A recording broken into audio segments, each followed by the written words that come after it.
Bonjour à toutes et à tous, soyez les bienvenus sur Mosaïque Cristal. 80 ans se sont écoulés depuis l'évacuation de l'Alsace et de la Moselle. C'est une histoire d'histoire avec un grand H. C'est le nom de notre nouveau programme, ce sera à découvrir en fin d'émission. Avant ça, Guy Adam nous présentera son festival de chansons françaises qui a lieu à Aspelshit depuis maintenant 2 ans. Bonjour Guy. Bonjour Margot. Alors on vous retrouve tout à l'heure, merci beaucoup d'être avec nous aujourd'hui. Merci de me recevoir. Nous sommes accompagnés de la pétillante Sandrine. Salut. Salut Margot. Comme d'habitude, tu nous présentes les sorties et puis on verra avec toi le sondage qu'on a posté sur notre page Facebook. Tout à fait. J-2 avant le démarrage des journées du patrimoine. Tout le week-end sera consacré aux visites de lieux culturels et emblématiques du secteur. Uranie est sur place. Salut, est-ce que tu peux nous citer quelques rendez-vous à ne pas manquer ? Salut Margot, alors bien sûr la liste ne sera pas exhaustive, tu peux l'imaginer, mais voilà ce que j'ai pu trouver en tout cas. Il y a des visites qui sont organisées dans la maison à Pont-de-Bois, au Val de Guéblange, et il y a un historien local qui sera sur place. Le palais de justice de Sarreguemines ouvre ses portes également avec une présentation historique du bâtiment et des procès fictifs. Il y a le parc archéologique aussi qui vous permet de venir tester le tout nouveau parcours numérique avec de la réalité virtuelle et bien sûr les musées de l'arrondissement qui seront ouverts ce week-end. Mais ce qui nous intéresse tout particulièrement aujourd'hui, c'est le pavillon Geiger. Je me trouve à l'intérieur actuellement. Il est tout proche du casino de Sarreguemines. Il sera ouvert au public et ça sera la seule fois de l'année ce week-end. Alors bien sûr, il faut en profiter pour venir le visiter et découvrir l'histoire du site qui est encore parfois sujette aux rumeurs. Alors on vous fait découvrir en avant-première et en images le lieu dans quelques minutes. Merci beaucoup Uranie. En attendant, voici l'info essentielle de ce jeudi 19 septembre. Des militaires sur le départ. Une cérémonie s'est déroulée à Bitche avant le départ du 16e bataillon de chasseurs à pied. Les soldats partent pour l'opération Barkhane au Mali. C'était aussi l'occasion de célébrer la fête des chasseurs, la Sidi Ibrahim. Chaque année en septembre, les bataillons se rassemblent afin de rendre hommage aux chasseurs du 8e d'Orléans tombés lors des combats du 23 au 26 septembre 1845. Déception, c'est le sentiment qui règne dans les services d'urgence depuis les dernières annonces de la ministre de la Santé, Agnès Buzyn. Les professionnels réclament l'arrêt des restructurations et des fermetures de lits dans les hôpitaux, la revalorisation des effectifs et une amélioration des salaires. Les élèves des sections professionnelles aussi passent au lycée 4.0. La remise des ordinateurs a lieu aujourd'hui au lycée Simon-Lazare à Sarreguemines. La région Grand Est remet gratuitement plus de 450 ordinateurs portables aux élèves de seconde, première et terminale.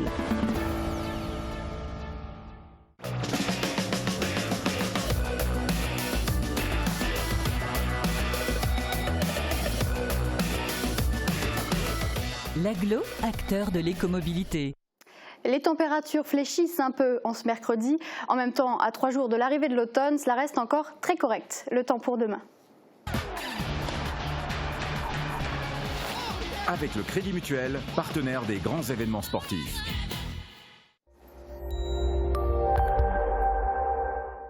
La journée de demain sera toujours baignée de soleil avec un ciel bien dégagé. Vous pourrez d'ailleurs en profiter pour observer les étoiles à la tombée de la nuit. Côté température, pas trop de changements. Les minimales iront de 6 à 9 degrés et les maximales de 20 à 22 degrés. Demain, nous serons le vendredi 20 septembre. Pensez à souhaiter une bonne fête au Davy. Et le soleil nous accompagnera de 7h15 pour se coucher à 19h34. Et vous le savez, l'été arrive bientôt. L'été est bientôt terminé et on va retrouver les belles couleurs de l'automne comme sur cette photo de Charles Schaeffer. Mais tant qu'il fait beau, il faut en profiter. On verra tous ensemble comment grâce à vos commentaires tout à l'heure dans la chronique. Et en attendant, vous pouvez vous aussi nous envoyer vos photos par mail à cette adresse ou alors sur notre page Facebook.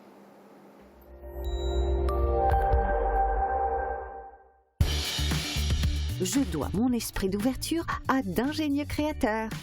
Fermap, des fenêtres étudiées pour vous. Hier soir s'est tenue la cérémonie de départ du 16e bataillon de chasseurs à pied devant l'hôtel de ville de Bitche. Les soldats partent pour l'opération Barkhane au Mali. Reportage de Maureen Grandcola. C'est le grand départ pour le groupement tactique des airs du 16e bataillon de chasseurs à pied. Hier soir, devant la mairie de Bitche, le corps entier s'est réuni pour une prise d'armes afin de marquer leur départ au Mali. Sous les yeux des autorités, les soldats ont formé le carré chasseur, une formation militaire propre au corps des chasseurs alpins et des chasseurs à pied qui ont célébré leur traditionnelle fête de la Sidi Brahim. Chaque année en septembre, les bataillons se rassemblent afin de rendre hommage aux chasseurs du 8e d'Orléans, tombés lors des combats du 23 au 26 septembre 1845. 3 soldats du 16e bataillon de chasseurs ont été décorés pour leur bravoure, suivis des discours du maire Gérard Imbert et du chef de corps du 16e bataillon, le colonel Thibault Lemerle. Une manière de motiver les troupes avant leur départ. Et la grève des urgences continue malgré les mesures prises par la ministre de la Santé. Transport des patients vers les médecins de ville, vidéo-assistance dans les EHPAD ou nouvelle mission pour les infirmières. Les pistes sont intéressantes mais ne répondent pas aux réels besoins. On fait le point avec Emmanuel Serris, chef du service des urgences de Sarreguemines et Bitche et délégué syndical régional de la MUF. La ministre de la Santé vient d'annoncer de nouvelles mesures pour les urgences. Vous en pensez quoi ? Alors nous sommes globalement déçus par les mesures qui ont été prises. Les professionnels de terrain réclament 3 choses principales qui nous paraissent absolument indispensables pour améliorer la situation et qui ne peuvent pas être différées. C'est un arrêt immédiat de toutes les restructurations qui existent dans les hôpitaux, également l'arrêt des fermetures de lits. Qui gangrène complètement l'activité de tous les services d'urgence, une revalorisation des effectifs cibles paramédicaux et médicaux dans tous les services d'urgence et également une amélioration des salaires pour rendre plus d'attractivité aux carrières hospitalières, qu'elles soient paramédicales ou médicales. Alors vous venez d'assister à l'Assemblée générale de l'AMUF, donc l'Association des médecins urgentistes de France, à Paris, avec le président, le docteur Patrick Pelloux. Quelle était l'ambiance? Qu'est-ce qui s'est dit dans les grandes lignes? L'ambiance était, comme je vous l'ai retracé, à la déception. Les 754 millions d'euros qui ont effectivement été promis le sont sur 3 ans, ce qui est quand même une dose relativement homéopathique quand on réfléchit à d'autres budgets au niveau de l'État. On a l'impression que la mesure n'a pas été prise de la gravité de la situation de nos concitoyens qui arrivent dans les services d'urgence chaque jour. En plus de ça, c'est de toute façon de l'argent qui était sur l'enveloppe du plan santé 2022, donc finalement il n'y a pas eu d'argent supplémentaire reversé. Et on a aussi l'impression qu'il n'est pas versé au bon endroit parce que effectivement qu'on réfléchisse à des moyens d'améliorer, de réduire éventuellement les flux aux urgences, d'améliorer un accès aux soins ambulatoires des patients, c'est une chose, mais là maintenant l'argent il est nécessaire dans les services d'urgence. On a besoin d'argent pour pouvoir améliorer les fonctionnements, pour pouvoir renforcer les filières. C'est pas un problème d'organisation qui existe. L'organisation, elle est là. On manque de personnes et on manque de moyens. Donc il nous faut des recrutements, il nous faut des personnes actives, il nous faut des bras et donc il nous faut des effectifs. Et alors la grève continue jusqu'à quand? Jusqu'à obtenir quoi? C'est une grève pour l'instant qui est illimitée. Et qui effectivement se justifie par la situation dramatique dans laquelle se trouvent nos concitoyens qui ont affaire aux urgences. Alors je ne parle pas de ce qu'on appelle la bobologie, qui n'en est finalement pas d'ailleurs. Les citoyens payent des impôts, ils ont le droit d'accéder à l'hôpital public et d'accéder notamment aux urgences. Je ne vois pas tellement comment on peut améliorer les choses avec un système de régulation supplémentaire au SAMU, alors que le SAMU existe déjà. Renforcer les moyens du SAMU me semblerait beaucoup plus logique. Maintenir les personnes absolument dans les EHPAD, ça peut effectivement être une solution avec du personnel plus qualifié, mais ça ne rendra pas plus de présence médicale sur place de la même manière que renvoyer les personnes qui se consultent aux urgences vers la médecine générale, la médecine ambulatoire de ville. Il y a énormément d'endroits qui sont comme notre ville et environ, qui sont sinistrés au niveau de la médecine générale. Ça ne va pas s'améliorer dans les années qui viennent parce qu'il y a énormément de départs en retraite qui sont prévus. Et en conséquence, les renvoyer vers qui ? Il n'y aura pas d'alternative. Donc non, on a vraiment besoin maintenant qu'il y ait une prise de conscience de l'urgence à renforcer les effectifs, à rendre des moyens dans les services d'urgence globalement en France. Direction le pavillon de Geiger à Sarreguemines. Entre rumeurs et manque d'archives, difficile de raconter l'histoire de ce lieu. Et pourtant, les musées de Sarreguemines se sont déjà intéressés et ont amassé beaucoup d'informations. On fait un bond dans le passé avec ce reportage. D'après la rumeur, ici, la garçonnière de Paul de Geiger, ancien directeur des faïenceries de Sarreguemines. Pourtant, le lieu a vraisemblablement été construit pour d'autres raisons, voir et être vu. En d'autres termes, pour démontrer la position sociale et la richesse de Geiger, et que ce dernier puisse bénéficier d'une vue sur ses usines. Difficile aujourd'hui d'imaginer ce panorama industriel, mais à l'époque, c'était un tout autre ensemble. On estime la construction du pavillon entre 1878 et 1880, soit en plein âge d'or de la manufacture et en période d'annexion. Ce qui permet de souligner le paradoxe de l'architecture du bâtiment. En effet, celui-ci allie différents matériaux, comme les châteaux de plaisance français du XVIIe, des briques, des chaînages de pierre, des toits en ardoise. Le pavillon de Geiger reste encore mystérieux sur bien des points. On ne sait toujours pas quel était l'ameublement intérieur ou encore qui en est l'architecte. Et d'ailleurs, nous sommes actuellement en liaison directe avec Julie Kiffer, directrice des musées de Sarreguemines. Bonjour.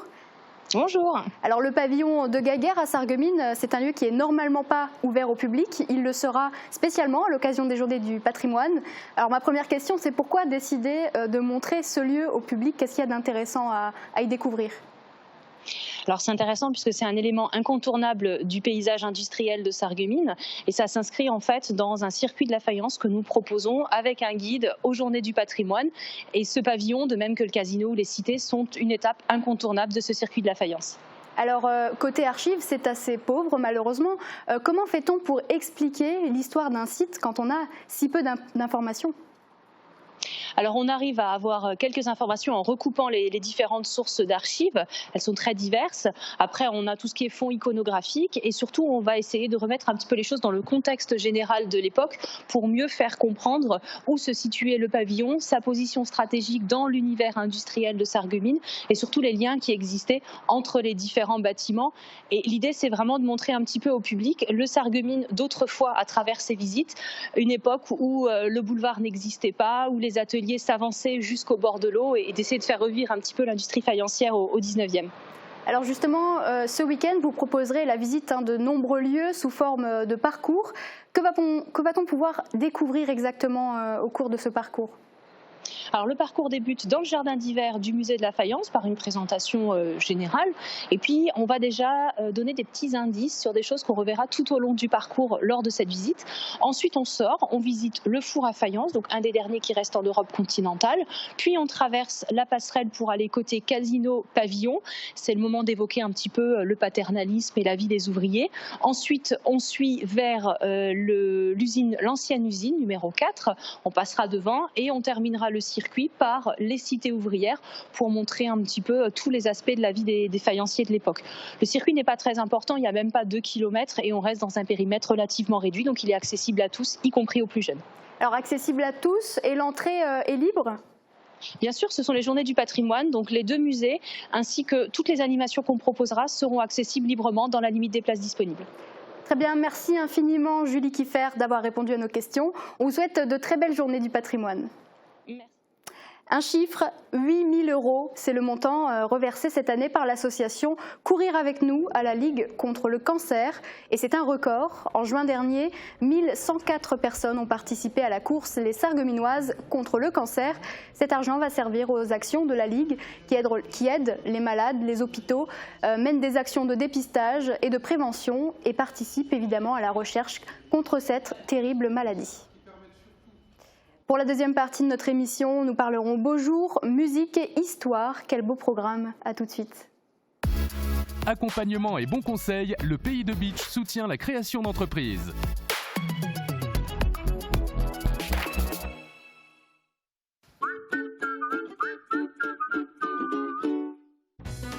Le deuxième festival de la chanson française s'installe à Aspelshit. Rendez-vous samedi 21 septembre pour une soirée chanson française avec le groupe Crescendo et Noël Waltertum.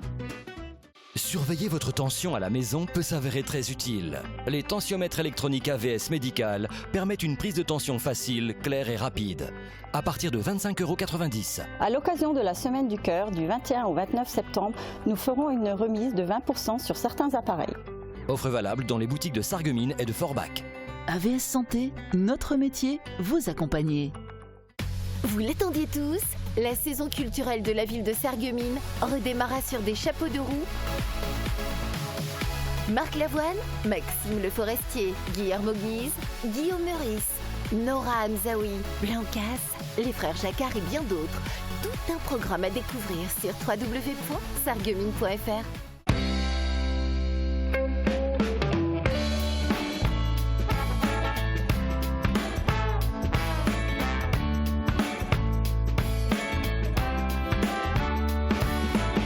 Le mois de la mode, c'est chez Best.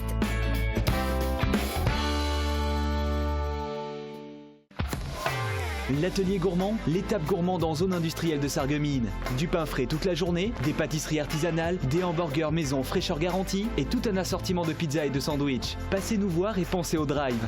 En ce moment, destination évasion avec le wrap Viva Mexico et le menu bacon New York.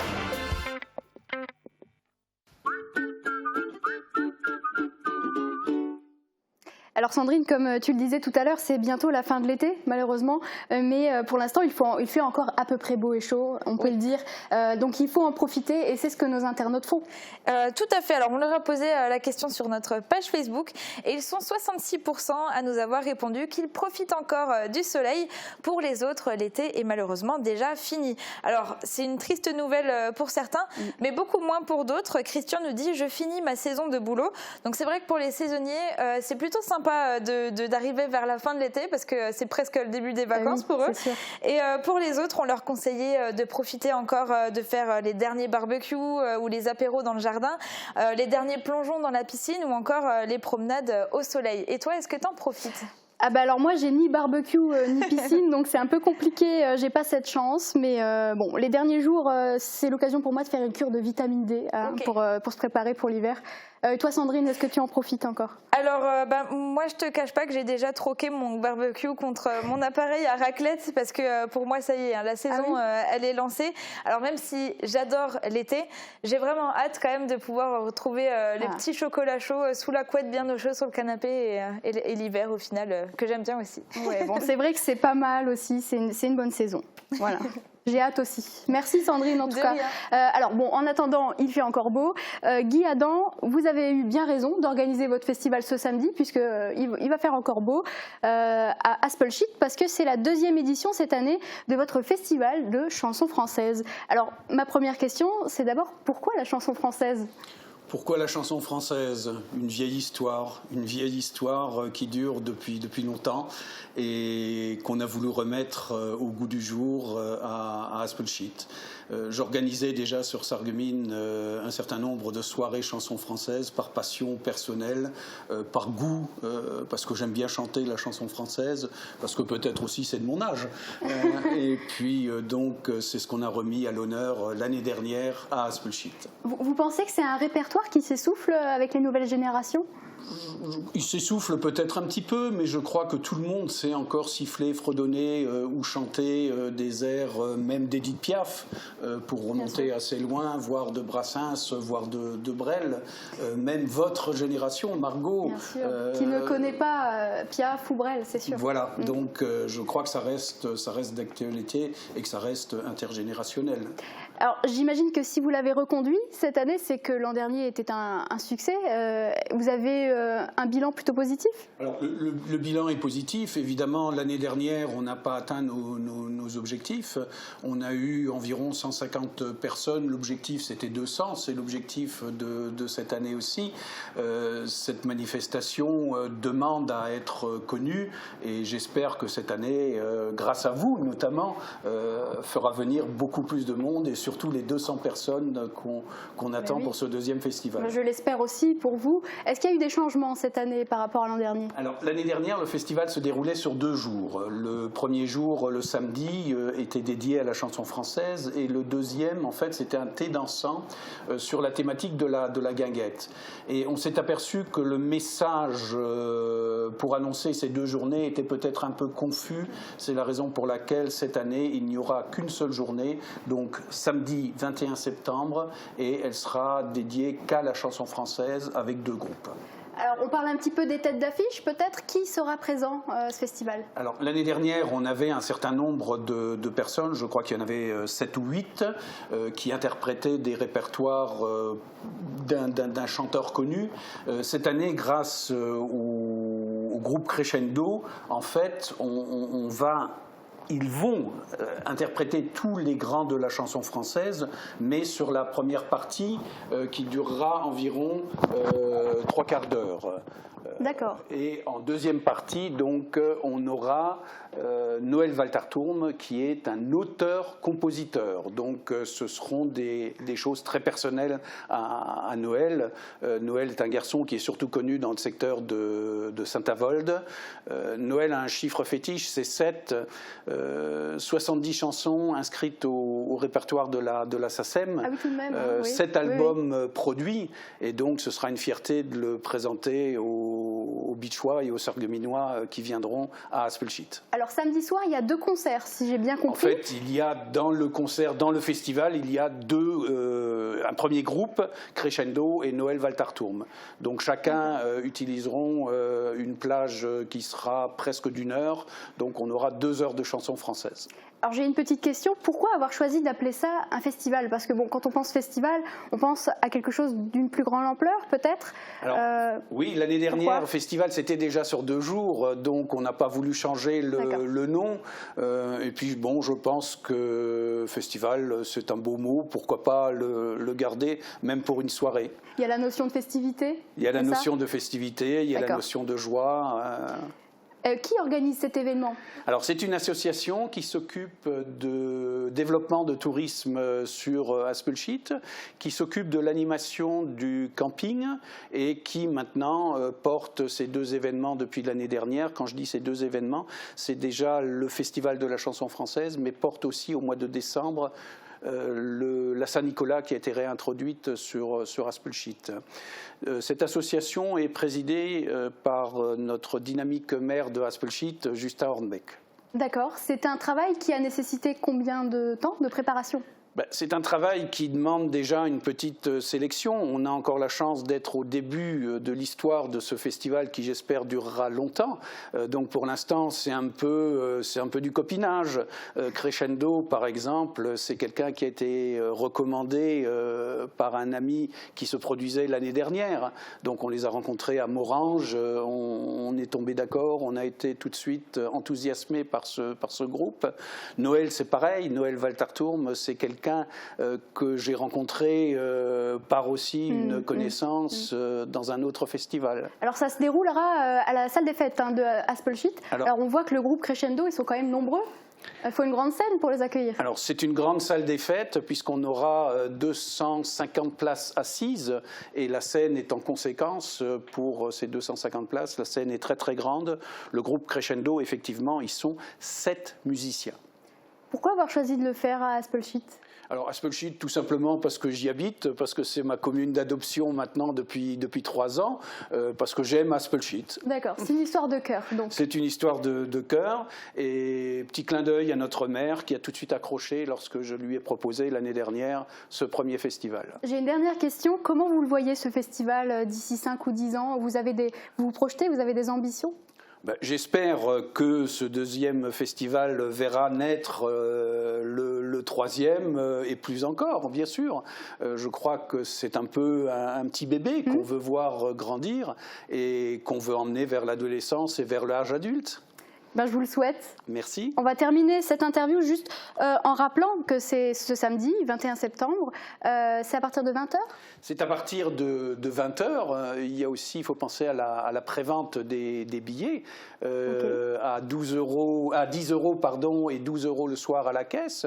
Et puis un petit cadeau pour les téléspectateurs de Mosaïque Cristal, puisqu'on leur propose en venant samedi soir à la porte d'entrée de la salle des fêtes de Aspelshit, de dire le mot magique « Mosaïque Cristal » et on leur appliquera le tarif de 10 €. Ça, c'est intéressant. Voilà, c'est bon à retenir. Donc Mosaïque Cristal, donc c'est le code qui vous permettra d'avoir une petite réduction et c'est pas négligeable.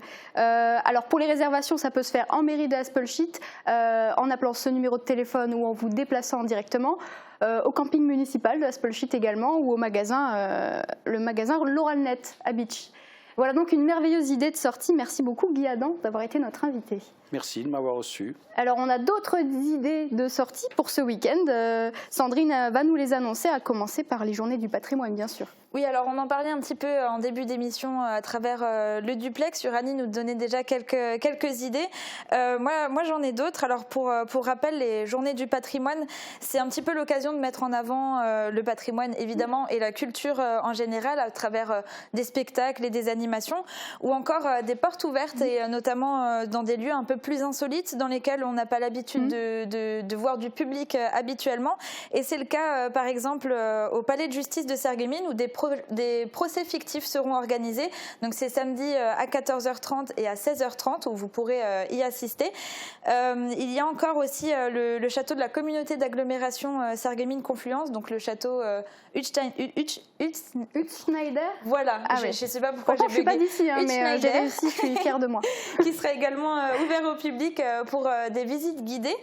Sans oublier aussi la gare de Beach, évidemment, qui fêtera ses 150 ans et aussi vous pourrez découvrir de nombreuses choses autour de cette gare de Beach et notamment du vélo-rail. Il y aura également, comme le disait Uranie, des musées, tous les musées du secteur qui seront ouverts au public et c'est également le cas pour l'espace de mémoire de Beach.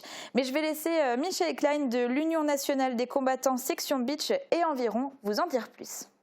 Pour le week-end du 21 et 22 septembre, à l'occasion des Journées du patrimoine, l'UNC de Beach vous propose de venir admirer l'exposition qui a été faite sur le thème de l'évacuation de septembre 1939, basée sur beaucoup de photos et de documents sur les villages alentours.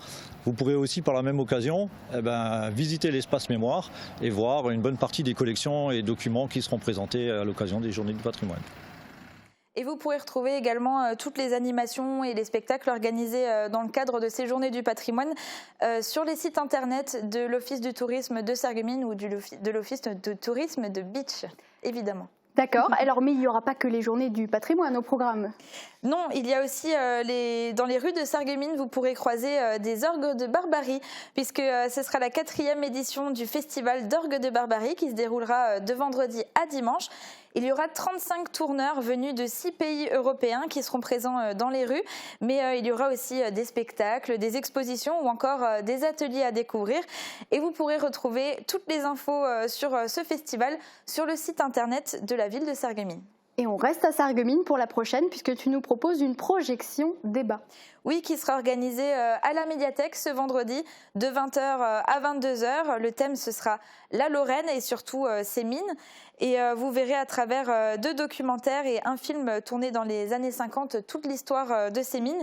Le premier s'appelle Les Hommes de la Nuit, tourné à La Houve et à Folquemont et sera complété par des images de Lorraine. Et le second film s'appelle Le Village du Milieu des Brumes, réalisé par Armand Chartier. Et à l'issue de la projection, la discussion sera proposée en présence de Daniel Collin. Et pour faciliter les déplacements et l'accès à cette soirée, le parking du Carré Louvain sera exceptionnellement ouvert et gratuit jusqu'à minuit. D'accord, ça a l'air très intéressant. Ce week-end, on pourra également partir faire des randonnées. Oui, avec Antoine Pixin qui organise une randonnée autour des châteaux avec la visite du Waldeck, du château de Ramstein et du Falkenstein. Donc un grand circuit de 22 km avec des montées à forte pente, donc plutôt réservé aux marcheurs confirmés ou alors bien équipés. Le départ est fixé à 9h à l'étang de Hanau avec un repas tiré du sac à midi. Et si vous voulez y participer, n'hésitez pas à vous inscrire auprès de lui, donc Antoine Pixin, au 06 77 48 68 36 ou alors par mail à l'adresse loto421@gmail.com. Et on a une dernière sortie à Wieswiller. Oui, c'est la Société carnavalesque de Sarreguemines qui organise samedi soir une nouvelle édition de l'Oktoberfest avec cette année l'orchestre Ma Bonne Étoile qui s'occupera de l'animation. Et pour démarrer la soirée, un fût sera percé à 21h pour donner le coup d'envoi des festivités. L'entrée sur place sera de 12 €, mais vous pouvez trouver des billets en prévente au tarif de 10 € au Cora à Sarreguemines, à la boîte à musique ou encore directement auprès des membres de la société carnavalesque. Et bien sûr, vous pourrez retrouver toutes les infos sur la page Facebook de l'association ou sur leur site internet www.carnavaldesarreguemines.fr. Merci beaucoup Sandrine. Avec plaisir. Pour terminer cette émission, on ne peut pas la terminer sans notre supplément, évidemment. Est-ce que tu sais qu'aujourd'hui, on a une nouvelle émission à proposer à nos téléspectateurs? Oui, je sais. J'ai d'ailleurs super hâte de voir le rendu parce que c'est vrai que l'histoire et parler de l'histoire, surtout dans notre secteur où il y a plein de choses à voir, plein de choses à découvrir. J'ai hâte de voir ce qu'on va pouvoir voir à travers cette émission et de la découvrir au fil du temps. C'est justement pour ça qu'on l'a fait, parce que notre territoire est très riche. Vous allez aujourd'hui découvrir le premier numéro d'une émission mensuelle consacrée à l'histoire de notre région. Il y a tout juste 80 ans, quelques 300 villes et villages de Moselle ont été désertés pour laisser place aux militaires. Histoire d'Histoire vous propose de revivre ces événements. Bon visionnage à tous. Je vous souhaite une très belle journée. À bientôt. Pour vos menuiseries, demandez le conseil, le choix, la pose. Exigez la qualité, le service et l'expérience. AG Fermeture.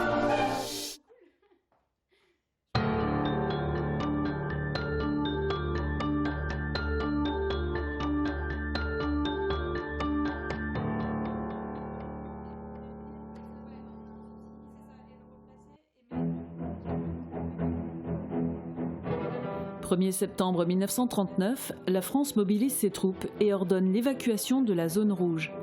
L'évacuation concerne au départ quelques 400 000 Alsaciens et plus de 200 000 Lorrains. Ils partent avec 3 jours de vivres et tout ce qu'ils peuvent emporter pour un exil qui durera près d'1 an.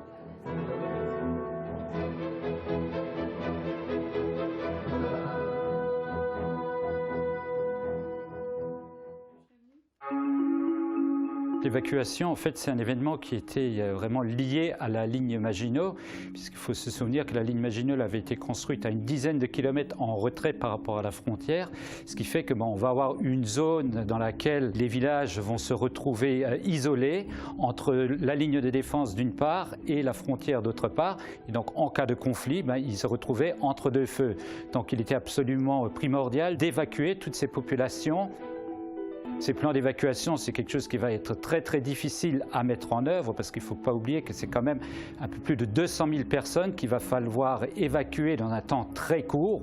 Il va falloir les transporter vers des régions lointaines et là-bas, il va falloir également donc leur trouver des logements. Donc c'est quelque chose que les autorités préfectorales et militaires vont mettre en place. Ils voulaient que ce soit quand même entouré d'un certain secret et donc les maires n'auront pas l'ensemble des éléments nécessaires pour bien pouvoir organiser cette évacuation. Et donc le 1er septembre, quand cet ordre va être donné, les mairies vont être pris un peu de court et du coup effectivement les populations vont quand même vivre ces évacuations dans des conditions difficiles, que ce soit le départ, le transport et malheureusement également l'accueil là-bas, puisque nombre de communes d'accueil n'étaient pas du tout prêtes pour recevoir autant de personnes.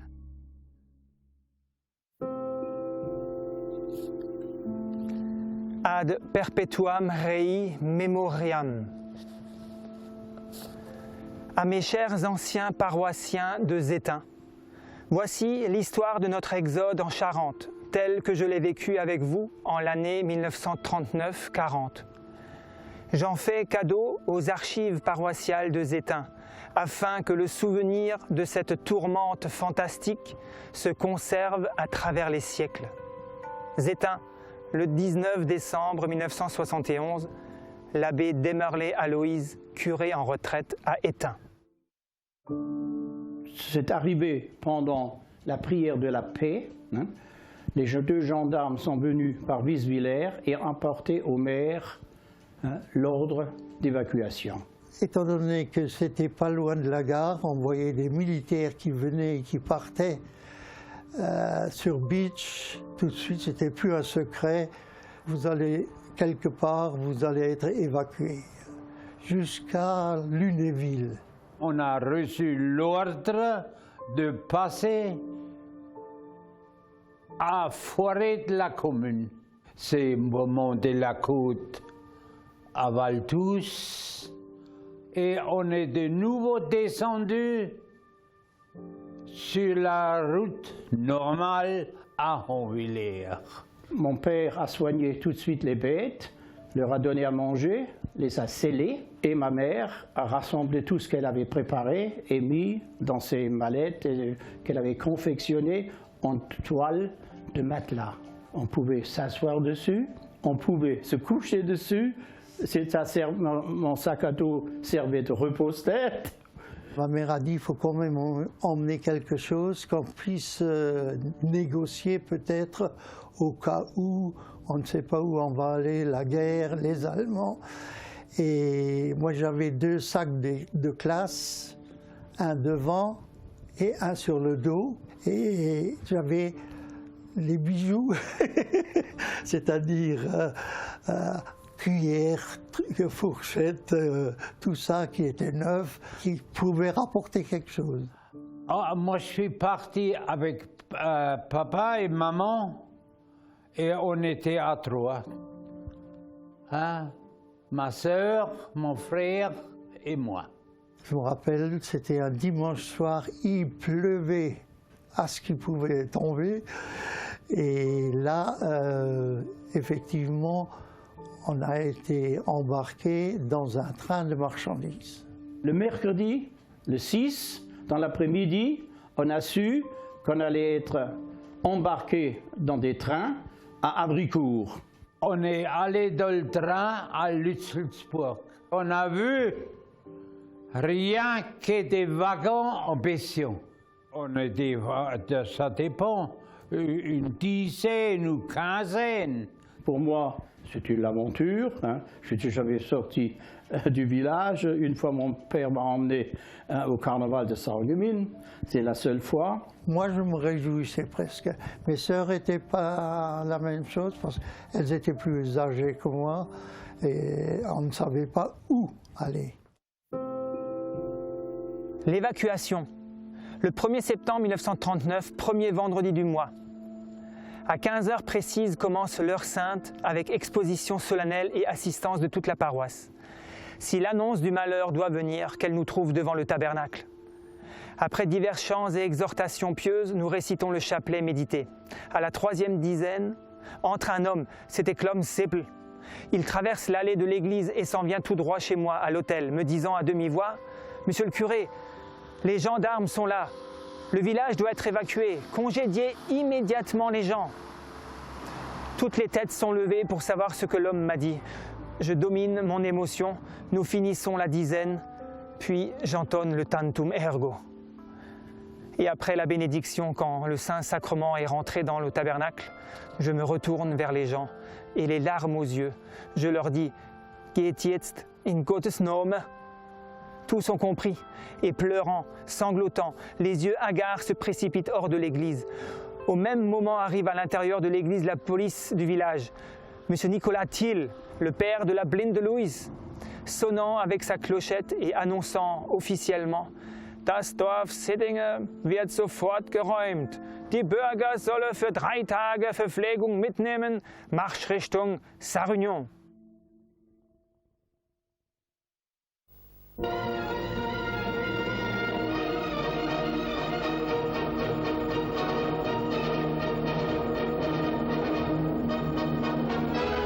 Donc en 1966, nous avons décidé dans le foyer des jeunes de tourner un film sur l'évacuation. Le foyer des jeunes avait été créé grâce à Migli, Joseph, et puis nous cherchions un sujet pour créer des mises en scène après avoir simplement filmé les actualités. Et un jour j'ai pensé qu'on pouvait par exemple reconstituer une charrette couverte et chargée d'objets divers pour aller en Charente comme ça s'est passé dans le temps. J'ai proposé ça à mes jeunes qui d'abord étaient très dubitatifs et ils trouvaient que c'était un petit peu désuet, quoi. Et puis je leur ai dit, bon, on va faire une enquête dans le village. Vous allez chacun dans votre famille demander à vos grands-parents et parents les souvenirs qu'ils ont encore cette évacuation. Et la récolte était naturellement riche. Ils ont apporté des photos, ils ont apporté des objets, plein de souvenirs et de sensations de leurs parents. Et ils ont compris que c'était fort intéressant.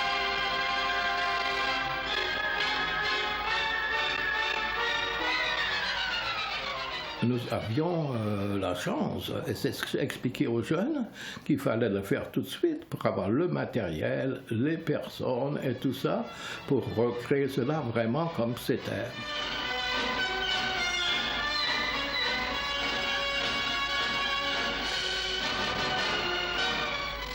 Ici, on était prêt.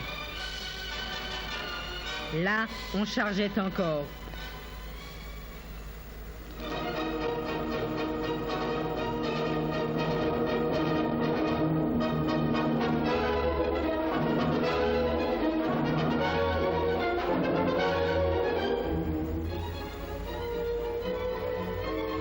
Chacun saisissait ce qui lui tombait sous la main, sans trop choisir, oubliant souvent l'essentiel. À quoi bon ces belles robes si c'est pour se faire tuer à la prochaine ferme, dit une mère. Je me souviens qu'on a fait une projection, par exemple, à Schorbach, les premières prises de vue. Ils ont dit, tiens, je me demande comment ils ont fait pour filmer ça à l'époque déjà.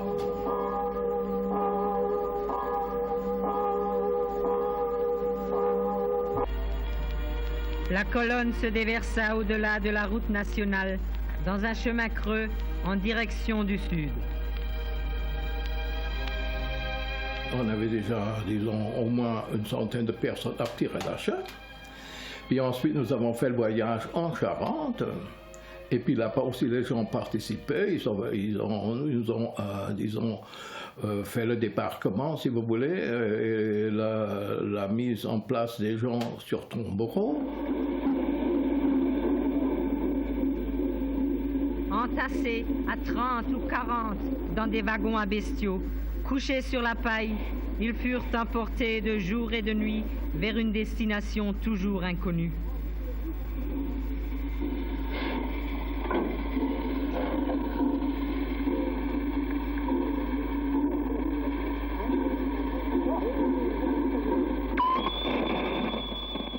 Des gens qui ont participé au film, il y avait des personnes vraiment évacuées et qui connaissaient des gens de là-bas.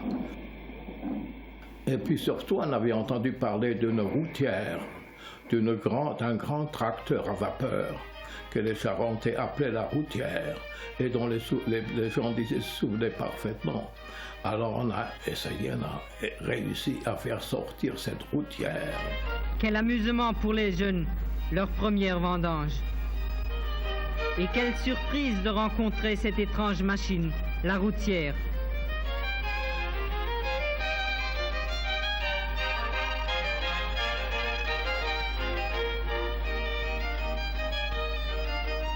Et alors, on a d'ailleurs filmé la visite d'un militaire qui est venu parce qu'il avait eu un petit bébé là-bas. On a ça aussi dans le film, vous voyez. Alors c'était très touchant, bon.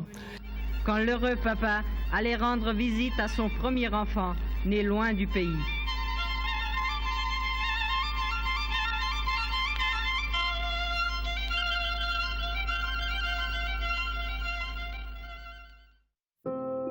Départ de Mousset. En voiture. Entre 9h et 10h du soir arrivaient des autobus et des camions pour nous conduire à la gare d'Avricourt. Sur le quai, dans l'obscurité la plus complète, par peur des avions allemands, on avait toute peine pour distinguer les wagons à bestiaux dans lesquels il fallait monter. Dès qu'une lampe de poche ou une allumette luisait, des gendarmes et des gardes nous rabrouaient grossièrement. Certains wagons étaient bondés et d'autres presque vides. Nous attendions. Une demi-heure, 1 heure sans partir. Enfin, arriva le convoi des malades et infirmes du fameux hôpital de Bata. Quand tous furent fourrés dans le train, entre 1h et 2h la nuit, le train démarra. Les wagons à bestiaux, sans paille, où nous étions logés, étaient encore mouillés des crottins et de l'urine des chevaux qu'on avait transportés au front. De prime abord, il nous répugnait de nous asseoir sur un tel plancher et surtout d'y étendre nos belles couvertures. J'entendais des dames se détournant de ce parfum d'écurie, disant « Ah, là-dedans, je n'y monterai pas ». Par l'obscurité, on avait peut-être voulu prévenir de telles répugnances. Quand un bœuf ne veut pas entrer à l'abattoir, on lui bande les yeux. Vaincus par la fatigue, nous nous étendîmes finalement. Tant pis pour les belles couvertures. C'était un train de wagons avec des wagons de bestiaux. Je savais déjà lire, j'ai lu sur le wagon 40 hommes ou 8 chevaux. Nous étions au moins une bonne trentaine, entre 30 et 40 personnes. Hein. On rentrait dans le wagon, ça sentait encore, les planches étaient encore mouillées, ça sentait encore le pipi des chevaux. On ne savait pas encore où est-ce qu'on va. En roulant, hein, on a dit on va à la Charente. On était près de Cognac et Angoulême. On nous a partagé dans les villages. Le pire était satisfaire le besoin naturel. Aïe, aïe, aïe.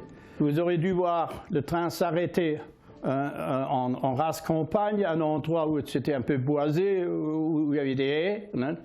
Vous aurez dû voir comment ils ont débarqué pour se cacher derrière les haies. Hein. Les hommes, c'était pas. Les hommes, ils arrosaient les roues des wagons. Hein. Le voyage a duré, je crois, 3 jours. Une fois, à un arrêt, toutes les femmes et les filles sont sorties parce qu'il y avait dans un champ des haies et effectivement, tous en profitaient.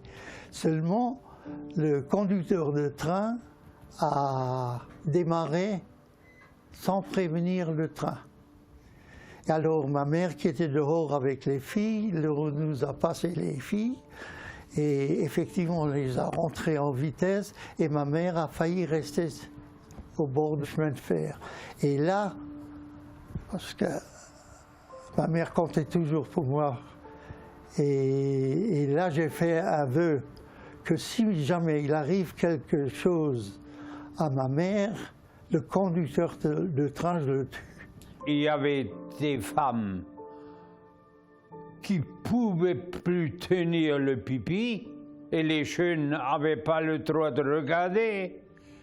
La femme a descendu ses culottes et puis les wagons de bestiaux ont des portes qu'on peut ouvrir et alors ils l'ont ouvert. Hein? Et puis ils ont pris le bras pour tenir, pour faire pipi. Et quand s'est arrêté, celui-là qui était derrière nous, il nous a grondé parce qu'il y a dans les wagons bestiaux, il y a en haut des trous à cause des vaches. Alors chez eux, c'est rentré. Chasseneuil, 5 heures de l'après-midi, terminus, tout le monde descend. Chaque famille traîne son fourbi vers la sortie de la gare. Nous apprenons aussitôt que Chasseneuil n'est pas pour nous, alors qu'on se croyait arrivés. 1600 personnes avec bagages, et pour nous recevoir, 2 camions sur la place de la gare. C'était désespérant, et point de représentant légal de notre côté. Notre maire était en Haute-Marne avec sa famille et notre greffier Scherrer était allé se louer une chambre dans un hôtel. Une moitié de notre troupe devait aller à Cherf-Châtelard et l'autre devait être dirigée sur l'Épin et Saint-Marie. Chaque commune disposait d'un camion pour le transport 6 à 8 km. 2 hommes très embarrassés se tenaient près de la barrière de la gare. C'était l'adjoint de Cherf-Châtelard et le maire de la commune l'Épin. Je surpris leur conversation. « Que faire? Que faire? Comment va-t-on faire? Mais comment fais-tu? Et toi? Tout ce monde, il nous est impossible de les loger. Il y a à peine 1 heure qu'on nous a téléphoné et rien n'est prévu. » Les plus gaillards occupaient les camions. Force réclamations, disputes et mécontentements de gens déracinés, errant dans le monde, ballottés et trimballés depuis 8 jours. Et ne pas être accueillis? Ils se croyaient arrivés, et encore pas de repos, pas de demeure. Quoi d'étonnant qu'ils furent mal lunés, ces faibles dont les maris et les fils risquaient leur vie pour le salut de ceux de l'intérieur. Les évacués de 1939 en Charente sont revenus en septembre 1940 à la demande des Allemands. Mais certains sont restés, ceux qui savaient parler le français et qui avaient un métier. Les paysans sont rentrés parce qu'ils ont pensé à leur champ. Mais voilà qu'en novembre 1940, les Allemands ont voulu agrandir le camp de Bitche. Ils voulaient faire un grand Truppenübungsplatz avec 18 communes. Ça faisait 25 villages du Bitcherland et 3 communes d'Allemagne. Alors on les a expulsés d'ici, dans la région de Château-Salins, Metz, et c'est ainsi que 652 familles sont devenues des colons qu'on appelait la fois là des Siedler, des employés de l'État. C'est-à-dire ils géraient les fermes, mais ils devaient tout donner. Ils sont rentrés après la fin de la guerre du 8 mai, mais là où les maisons étaient entièrement détruites, il a fallu attendre la construction des baraques livrées par les Canadiens, et c'est ainsi que la plupart sont rentrés seulement en 1946, au mois d'avril et au mois de mai.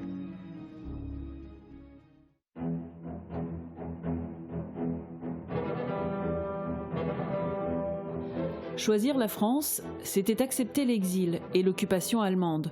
Choisir de rentrer en Moselle ou en Alsace, c'était devenir allemand. Mais ce n'était pas l'Allemagne d'avant 1918 que les anciens connaissaient. Pour eux, c'est une autre guerre qui commençait.